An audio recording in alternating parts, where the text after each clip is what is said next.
Bright morning, everyone. I am Kirk Stanley, and together with Group 1, we are going to discuss reason and impartiality and the 7-step moral reasoning model. So, let me explain first what is reason and impartiality. It refers to a mental activity following the basic principle of consistency, the lack of contradiction between one idea and another. It is a process of deriving necessary conclusion from premises, avoiding all forms of deception or fallacies of reasoning. It avoids ad hominem by not attacking the personality of the opponent and instead directing one's argument against one's idea. For everyone to understand it further, let me give you a meaning of reason. Reason is like having a straight path for your thoughts. It means consistency. Your ideas don't fight each other. If you say A is true, you can't later say A is false. It's about making sure your thoughts line up. It also draws conclusion. It's a way to figure out what must be true based on what you already know. Reason also are just simple example. If you know all birds have wings, and a robin is a bird, then by reason, you must conclude that a robin has wings. Reason also avoid fallacies. It means not using tricks or mistakes in logic that lead to a wrong conclusion. Now let's move on to know what is impartiality. Impartiality means being fair and objective, especially when you're arguing or discussing an idea. Focus on the idea, not the person. This simply means that don't attack the person, attack their arguments. Simple example. If your friend says, we should start recycling, you shouldn't say, you're just lazy and messy, so your idea is stupid. That's an ad hominem attack. You attack the person, not their argument or their idea. In summary and in simple terms, reason and impartiality means you are thinking clearly, making sure your ideas are solid, consistent, and discussing topics fairly by sticking to the facts and the idea itself, not trying to bring down the person who holds the idea. The minimum requirements of morality are reason and impartiality. Moral judgment must be backed up by good reason and impartiality. Morality requires the impartial consideration of each individual's interests. Moral judgment, or resolving a dilemma of moral judgment, must be backed up by good reason. A logical, impartial, objective reason avoids ambiguities like equivocation, circular reasoning, amphibology, and etc. Coherent reasoning is needed to establish truth and meaningfulness of moral judgment. This means to make fair and correct moral decisions, we must use clear and logical thinking, not confusing or biased reasoning. We should avoid tricks in reasoning, like using words with double meaning or going in circles. We should go straight to the point of what we believe in to make a correct, and fair moral decision. Morality requires impartial consideration of each individual's interests. In arriving at a sound of moral judgment, you must listen to everyone trying to speak. Biases and prejudice must be placed between brackets, suspended. Everyone's message, silent or verbal, should be allowed to be unveiled. Everyone has always something to tell. No one has a monopoly of the truth. A moral subject must be seen from various perspectives and standpoints. When judging what is right and wrong, we should be impartial. We should listen to everyone, respect every opinion, and heard every opinion, and not let our biases or prejudice affect our judgment. Everyone's opinions or views matters because no one knows everything. To truly understand what is right, we must see the issue from many sides or from many points of view before making a decision. In conclusion, making moral judgment requires clear, logical, and impartial reasoning. We must set aside our biases and listen to everyone's perspective because truth and morality are best understood when all voices are considered. By being open-minded and fair, we ensure that our moral decisions respect the dignity and the interest of every individual. Good morning, everyone. So today, Cassandra and I will be discussing about the 7 steps of moral reasoning. So the first one is to gather the facts and information. So this step in moral reasoning is to collect all the important details about the situation before making any decisions. So you need to understand what really happened, who is involved, and what are the possible outcomes are. This helps you see the full pictures and avoid making judgments based on rumors or incomplete informations. So the next one is to determine the ethical issues. After understanding the situation, the next step is to identify the ethical or moral issues involved. This means finding out what makes the situations a moral problem, what values, rules, or principles are being tested. For example, it could be a conflict between honesty and loyalty, fairness and favoritism, or right and wrong.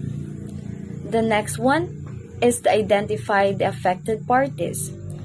Once you know the issues, think about everyone who might be affected by your decisions, including yourself, other people, your organizations, and even the community. Knowing who the stakeholders are allows you to think about your decisions could help or harm them. This encourages you to make choices that are fair, responsible, and considerate of others. So now, Cassandra will continue the remaining 4 steps in moral reasoning.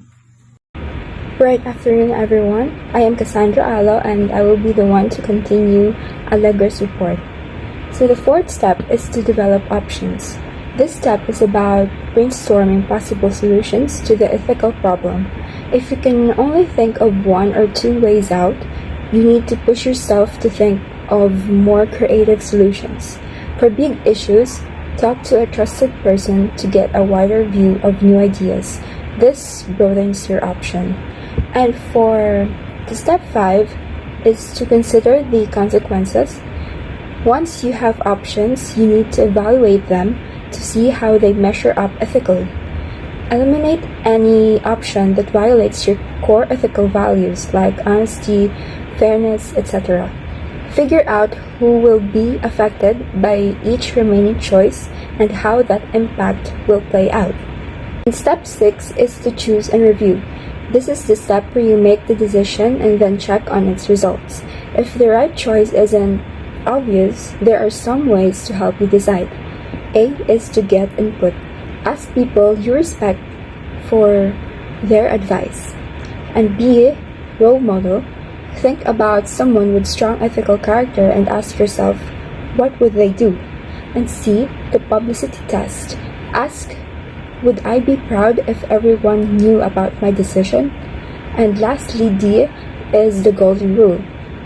Choose the option that treats others as you'd want to be treated and follow through on your commitments. And the last step is the monitoring and modifying.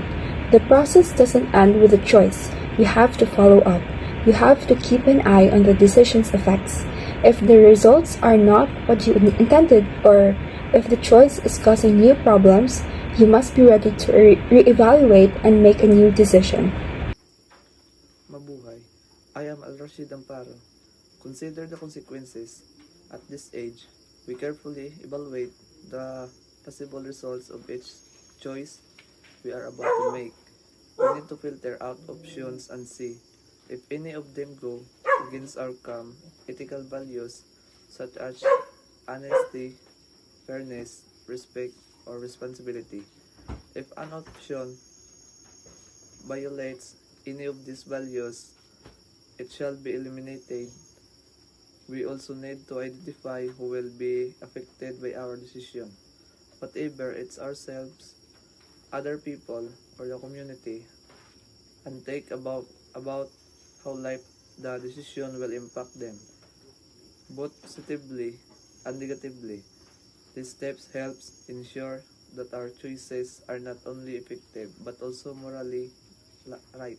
Choose after evaluating all options. The next step is to make a decision. The right choice is still unclear. We can do a few things to guide us. First, talk to people whose judgment you respect, such as mentors, teachers, or family members. Second, think of someone with strong moral character and ask yourself, what will this person do if they were in my place? Lastly, follow the golden rule. Treat others the way you want to be treated and always keep your promises. This step reminds us that making ethical choices often requires both reflection and guidance from others. Monitor and modify. Ethical decision making doesn't end after making a choice. We must monitor the effects of our decisions and see if they produce the intended positive outcomes. If the results are not as expected, or if they lead to new problems, we shall be ready to resist the situation and make new or better decisions. This shows that being ethical means continuously learning, adjusting, and improving our action over time. Okay, so this time I will be discussing to you the second model, which was developed by the Josephson Institute of Ethics. First, you have to stop and think. So we really need to think wisely before making decision, because ethical decisions are important, that we need to avoid giving rash decision. This prepares us for more thoughtful discernment and can allow us to mobilize our intellectual discipline. Next, you have the clarify goals. So I believe we have a lot of goals, but we need to be specific, because before choosing any decision, we need to clarify first our short-term and long-term aims. It is necessary to determine which of our many wants and don't wants are affected by the decision. We need to clarify first if our mga goal is important. Next, we have the determine facts. So be sure you have adequate information to support an intelligent choice. In order to determine the facts, first resolve what you know, then what you need to know. One must be open and prepared for additional information and to verify assumptions and other uncertain information. In addition to this, one must consider the reliability and credibility of the people providing the facts. B. Consider the basis of the supposed facts. If the person is giving you the information says that person personally heard or saw something, evaluate that person in terms of honesty, accuracy, and soundness of memory. Next, develop options. Once you know what you want to achieve and have made your best judgment as to the relevant facts, if it is really an important ethical concern, talk to someone you trust so you can broaden your perspective and think of new choices. If you can think of only one, two, or more possible options, you are probably not thinking hard enough. So you don't have to think, you don't have to stick to the one or two more choices, because you have a lot of choices. You only have to develop your options. Criteria for adequate moral judgment. What makes a moral judgment sound and reliable? Moral judgment helps us decide what is right or wrong. For a judgment to be adequate, it must meet certain criteria. There are three main standards for moral adequacy. Number 1, logical reasoning. 2, based on facts. 3, guided by valid moral principles. Moral judgment should be logical. Judgment must follow from evidence. The decision should connect clearly to both the standard and the action. Must be consistent with other moral beliefs. Logic ensures fairness and coherence. This means our decision about right and wrong should make sense and be based on clear reasoning. We should think carefully and make sure our judgment follows the evidence, not just emotions or guesses. Example, if stealing hurts someone and we believe hurting others is wrong, then logically stealing is wrong too. Moral judgment should be based on facts. Gather relevant and complete information.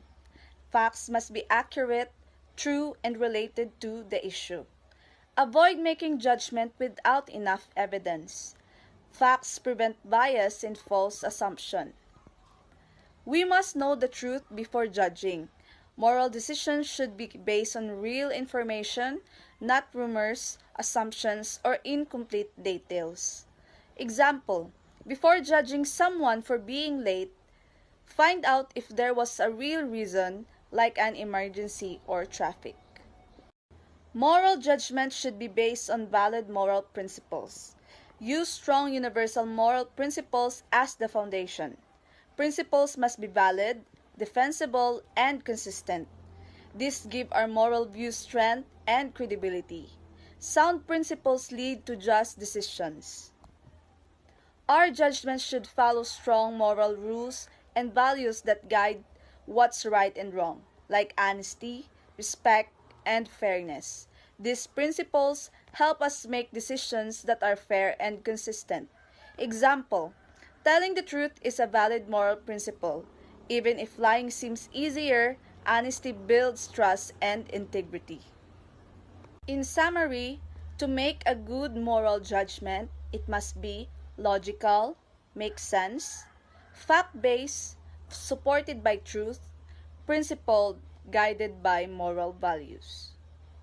Good day everyone. Today, I will explain about moral courage. So, moral courage means taking action because it is the right thing to do, even if there are dangers or negative consequences. It is not about being fearless, but about doing what is right despite fear. 6 Conditions of Courageous Acts by Wallace in 1986. For an act to be considered courageous, these conditions must be present. Number 1. The person knows it is dangerous. Example, speaking the truth even if it might get you in trouble. Number 2. The person believes the risk is worth it. Example, defending a friend from bullies because it is the right thing to do. Number 3. The person believes they can actually do it. Example, believing you have the ability to report wrongdoing. Number 4. The danger is really hard that most people would avoid it. Example, reporting corruption when most would stay silent. Number 5. The person is not forced to do it. Example, choosing to help voluntarily, not because of threats. Number 6. The person has self-control, meaning they are not acting out of panic, anger, or drunkenness, but with a clear mind. Additional condition by Martin 2007, which is the number 7, the person believes they are doing good. Even if they may be mistaken, what matters is their sincere belief that they are acting for good. Example, Field Marshal Rommel. Rommel was a German soldier during World War II. He believed it was his duty to fight and serve his country. Even though he fought for the wrong side, Hitler's army, he still showed moral courage because he believed he was doing what is right. This shows that moral courage is about the intention to do good, even if the action may later be judged as wrong. Good day, everyone. I'm going to talk about Creative Responsibility by Father Gorospe.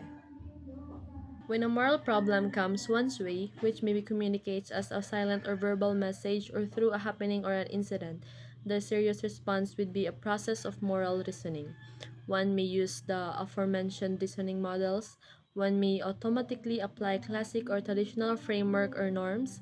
One may be legalistic or situationist.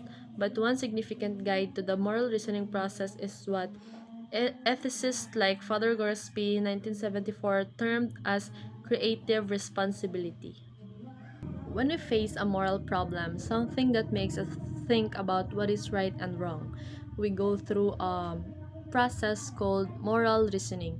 This when we think carefully before making a decision, and some people use old or traditional rules to decide what's right. Others just follow the law or what fits to the situation.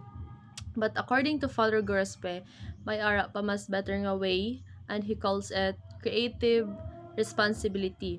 It means using both our mind and our hearts find the best and most human response to a problem. It's not just about following rules, but about doing what's truly right in a thoughtful and responsible way. So next is the characteristics of creative responsibility. First, a creative and fitting response involves some form of positive human action. So, meaning, we should do something good, not just think about it. For example, may ara tigulang nga gapangayo bulig sa imo, and yung may ara sa imo mind nga hala gusto ko ni siya buligan naman ni amo to, but wala mo japon ginubra, so it's useless. So dapat we should do something good nga ipakita naton sa aton action nga buligan naton ang gapangayo bulig. So second, to give a fitting human response in some form of positive action inevitably means create a response.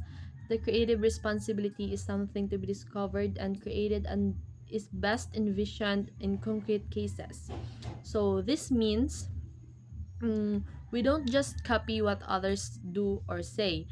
For example, may ara ka mo assignment na ginhatag ang inyo teacher, tas ang isa mo ka classmate absent siya, te wala siya kabalo. You might think nga tagaan mo idea ang imo nga absent ka classmate para makabalo siya kung ano ang inyong assignment.